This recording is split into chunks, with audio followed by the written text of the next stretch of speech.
Bonjour à tous. Oui, je suis là avec ma tasse de café bien chaude. En fait, je me suis levée très tôt parce que c'est un livre que j'aime beaucoup. J'avais vraiment envie de le lire avec vous. Donc, si vous êtes là avec moi si tôt au matin, ben, merci et bienvenue. Nous allons lire la page 16 et 18. Et apparemment, on est déjà dans le troisième chapitre. Oui, c'est un peu étonnant. Donc, à mon avis, ce sont des tout petits chapitres. Oké, ik lig weer op bed. Je suis, mais donc lig, rappelez-vous, c'est un verbe de position.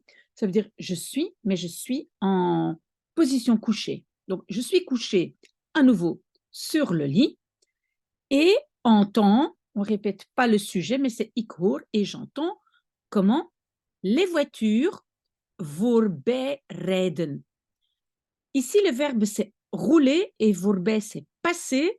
Donc, en fait, c'est contracter ensemble l'élément les voitures qui passent en roulant ou qui roulent en passant. OK, en vertragen et ralentissent. Kinderen, donc c'est encore toujours en tête, j'entends, ik hoor, j'entends des enfants lopen, courir à l'école. Luidruchtig, ça veut dire très bruyamment, avec beaucoup de bruit. Encore, ik hoor, j'entends vogels steeds luider kwetteren. J'entends donc des oiseaux toujours plus fort kwetteren. Et kwetteren, en fait, c'est le bruit qu'un oiseau y fait. Donc, on pourrait dire pépiller, gazouiller, mais quand c'est kwetteren, c'est que les oiseaux sont très contents. Donc, je pense que, peut-être en français, on va dire, ils s'en donnent à cœur joie. Mais c'est un verbe qui fait donc comme un oiseau qui chante. En ik hoor hoe deze geluiden vervagen wanneer beneden het koffiezetapparaat begint te pruttelen. Et j'entends comment ces bruits vervagen, vague, c'est vague ou flou, donc comment ces bruits deviennent plus flous, sont floutés ou s'estompent peut-être, hein, mais donc deviennent plus flous, quand en bas, l'appareil pour faire du café commence à pruttelen. Ben, pruttelen, à nouveau, c'est quelque chose qui fait aussi, qui fait référence à un bruit. Donc, non, pruttelen, normalement, c'est bouillir, hein, mais c'est quand on entend le bruit. Voilà, ça c'est pruttelen. Alors, koffiezetapparaat, apparaat c'est appareil, zetten c'est faire du café, et koffie c'est café. Café préparé appareil. C'est comme ça qu'on dit en néerlandais. Een koffiezetapparaat. Vader is wakker. Père, elle dit, papa est réveillé. In mijn leven is er één persoon die ik nooit meer wil teleurstellen en dat is vader. Dans ma vie, il y a une personne que je ne veux plus jamais décevoir. Teleurstellen, c'est décevoir.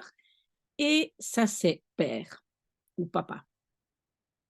Niet omdat ik bang voor hem ben, pas parce que j'ai peur pour lui ou de lui.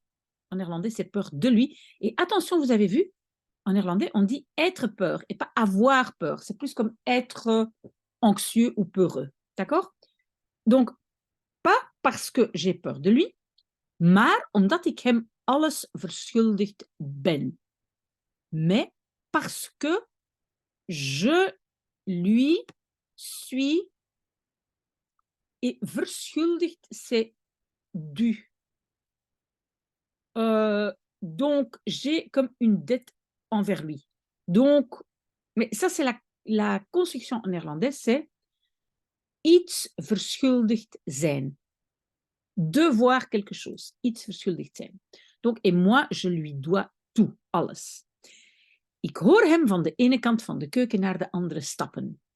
Je le entends d'un côté de la cuisine vers l'autre marcher. Vervolgens hoor ik de wc-deur. Ensuite, j'entends la porte de toilette. Hij blijft er even lang als vroeger. Il ça c'est le il y reste, even lang, autant de temps, donc aussi long, hein, si on veut vraiment traduire mot à mot, aussi long que avant, que dans le temps. Hij spoelt door. Le verbe doorspoelen, ça veut dire tirer la chasse. Donc, il tire la chasse. Het geluid verspreidt zich door de leidingen, die als aders door de muren van het huis krioelen. Le bruit se répand, hein, zich verspreiden, se répand à travers ou par les tuyaux qui, comme des veines, aders, ce sont des veines, hein, qui, comme des veines, krioelen, grouillent à travers les murs, pas à travers, dans les murs de la maison. D'accord? Et krioelen, oui, j'imagine que en français, ici, on ne va pas dire krioelen, mais krioelen, en néerlandais, a vraiment un élément, il y en a beaucoup, ça, c'est partout. Souvent, on dit ça des insectes. Quand on a une invasion d'insectes, on va dire het krioelt van de insecten. D'accord? Donc, c'est comme grouiller. Nu loopt hij naar de badkamer naast de wc. Maintenant, il va, il court, il marche vers la salle de bain à côté de la toilette. Ik hoor het water kletteren. J'entends het water, l'eau, kletteren. Mais kletteren, c'est quand même encore un peu une sorte de onomatopée qui donne un peu le son de l'eau. Donc, ça fait clash, clash, clash, clash, clash. Ça fait du bruit. Et donc, kletteren, qu'est-ce qu'on va dire? Peut-être éclabousser. Hein, donc, j'entends l'eau éclabousser. En dan weer niet. Et puis, à nouveau, pas. Het wordt opgevangen door zijn grote handen. Donc, het water, l'eau, est captée, on va dire, est prise par ses grandes mains. Une construction passive, d'accord? Opvangen, c'est en fait, c'est comme attraper. Donc, les mains die samen een grote kom vormen. Nee, die samen een grotere kom vormen dan de oude fruitschaal op de keukentafel. Donc, ces mains qui, ensemble, forment un plus grand bol. Le plus, il est dans le grote R, hein, le plus grand bol, que le vieux bol de fruits sur la table de cuisine. J'espère que ça va, j'espère que vous suivez. C'est assez chouette à lire, je trouve, assez agréable. C'est un néerlandais très, très simple. Hij verfrist zijn gezicht om zijn lichaam te laten weten dat het tijd is om het leven weer aan te gaan. Il rafraîchit son visage pour laten weten, pour faire savoir zijn lichaam, à son corps, que het is, il est temps de, et aangaan, c'est affronter, d'affronter à nouveau la vie, het leven. Het schrapende geluid van een tweede stoel weerklinkt tot in mijn kamer. Schrapend, ça veut dire gratter, comment est-ce qu'on dit, racler, donc le bruit raclant, grattant d'une deuxième chaise résonne jusque dans ma chambre. Het is mijn kleine broer. C'est mon petit frère. De broer die ik niet meer ken. Le frère que je ne connais plus. En die mij niet meer kent. Et qui ne me connaît plus. Toch speelde ik ooit een belangrijke rol in zijn leven. Quand même speelde ik, je jouais, ooit, un jour, un rôle important dans sa vie. Ik was tenslotte de enige die nog een beetje zijn mama kon zijn. J'étais, tenslotte, en fin de compte, de enige, la seule, qui kon zijn, pouvait être encore un peu sa maman.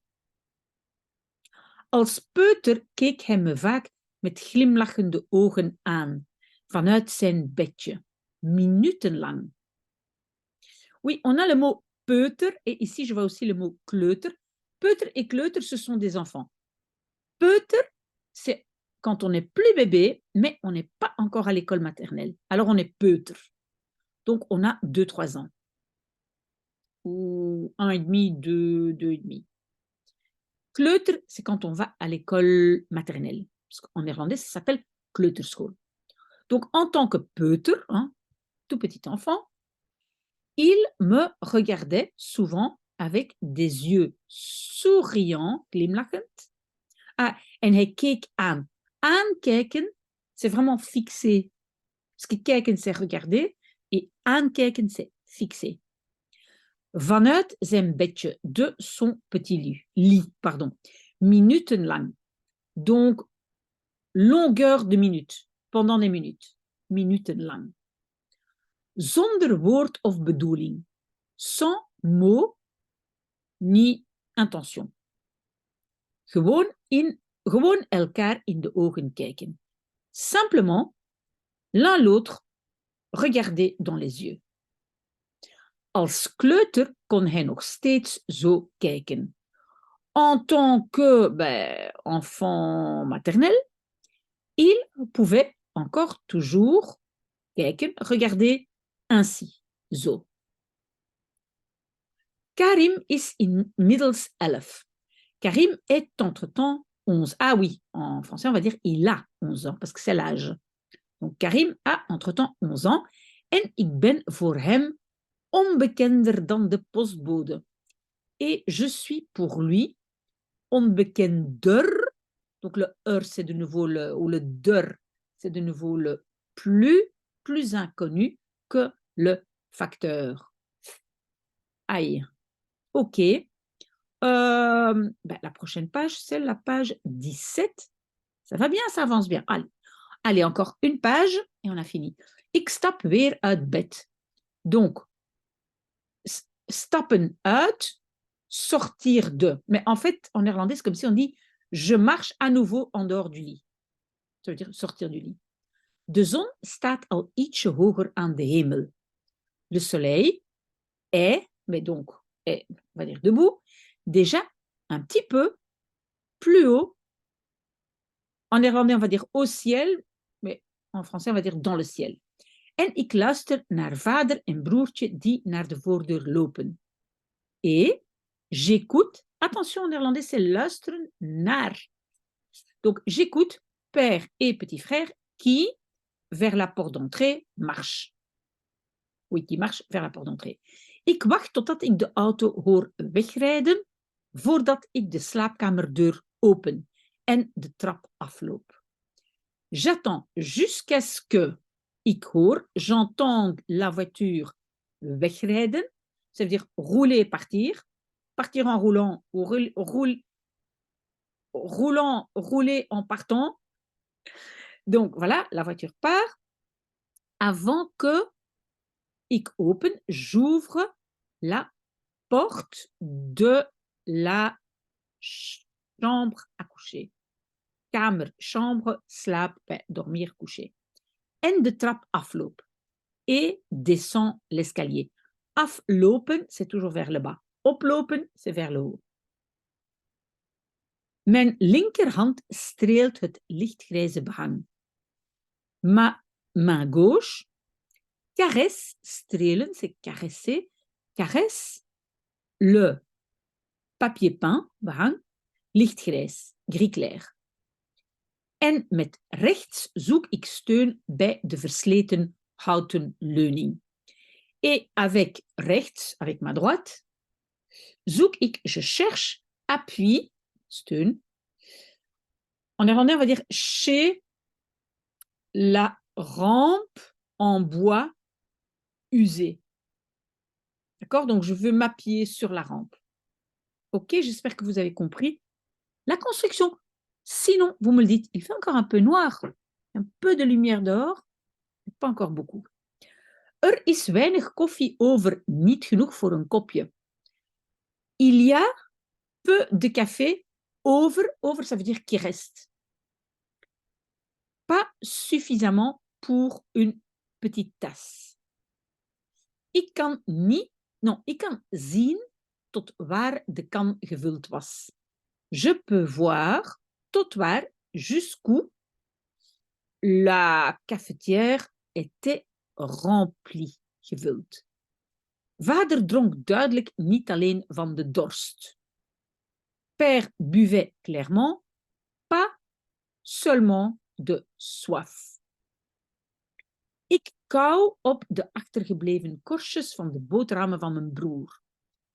Donc, kauwen op, c'est mâcher.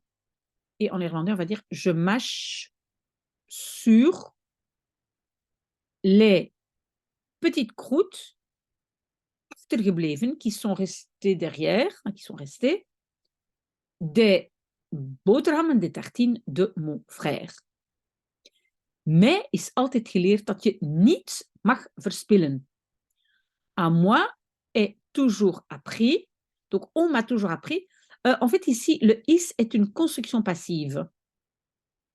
Donc, à moi a été, on va dire, appris toujours que tu mag verspillen, peut gaspiller, niets, rien. Een les die zo te zien niet meer wordt gegeven aan Karim. Une leçon qui, zo te zien est vraiment une expression, ça veut dire apparemment, hein, comme on le voit. Niet meer wordt. Ici, nous avons encore une construction passive, donc n'est plus meegegeven, donné, et le ne plus est ici, niet meer. N'est plus donné à Karim.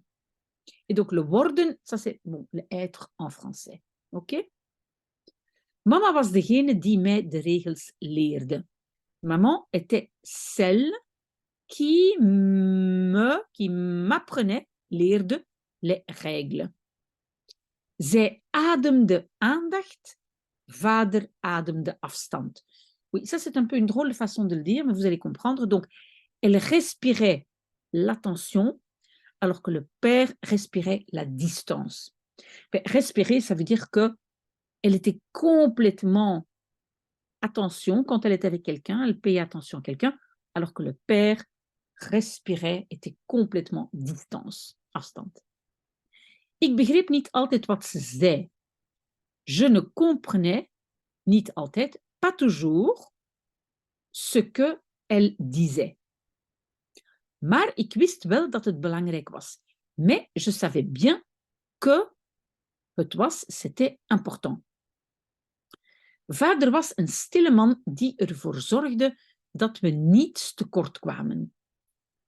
Père était un homme silencieux qui, et zorgen voor, ça veut dire s'occuper de, qui s'occupait du fait que nous, rien est tekort komen. Donc, le verbe c'est tekort kwamen, mais ça vient de tekort komen, ça veut dire manquer. Quelque chose qui est trop court, tekort.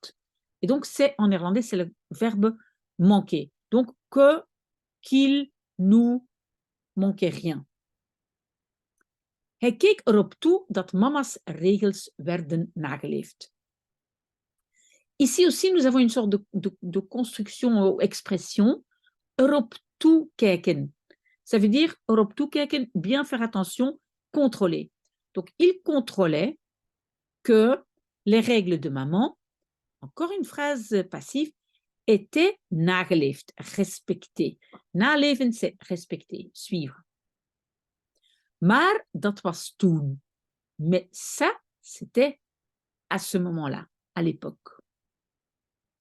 Ik zit in mijn eentje aan de keukentafel met mijn voeten op de tegels.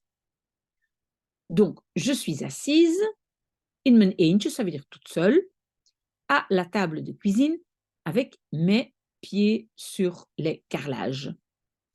Ik sta op en tel ze. Ik sta op, hein, c'est le verbe opstaan, je me lève, et les compte. Donc, je compte les carrelages. Vanaf de deur, 12 tegels noord, 6 tegels oost En dan landen mijn voeten op de warmste tegel van het huis.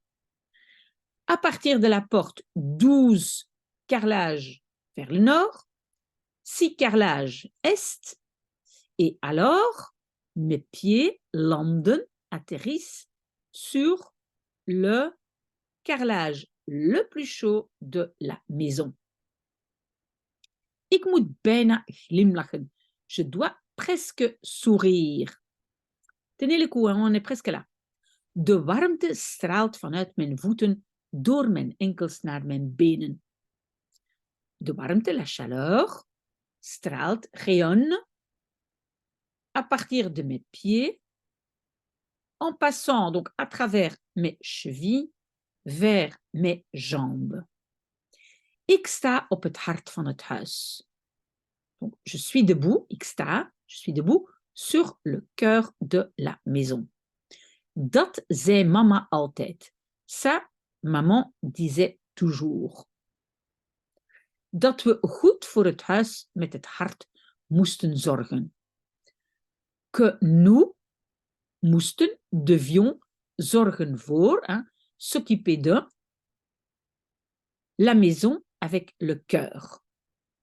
On devait bien s'occuper de la maison avec le cœur. De tegels worden warm van de leidingen die onder de vloer lopen. Les carrelages deviennent, ici ce n'est pas une construction passive, c'est simplement le verbe devenir. Le carrelage deviennent chauds des tuyaux qui courent, qui passent onder de vloer, sous le sol. Maar dat wist ik toen nog niet. Mais cela, je ne savais toen, à ce moment-là, nog niet, pas encore. Mama's uitleg, l'explication de maman. Et puis, on lira la suite à la page 18. Vous avez tenu le coup avec moi. Fantastique. Moi, je prends encore un café. Un instant. Et on se voit bientôt. Merci d'être avec moi. Vraiment, c'est fantastique d'être là avec moi au matin. Bonne journée.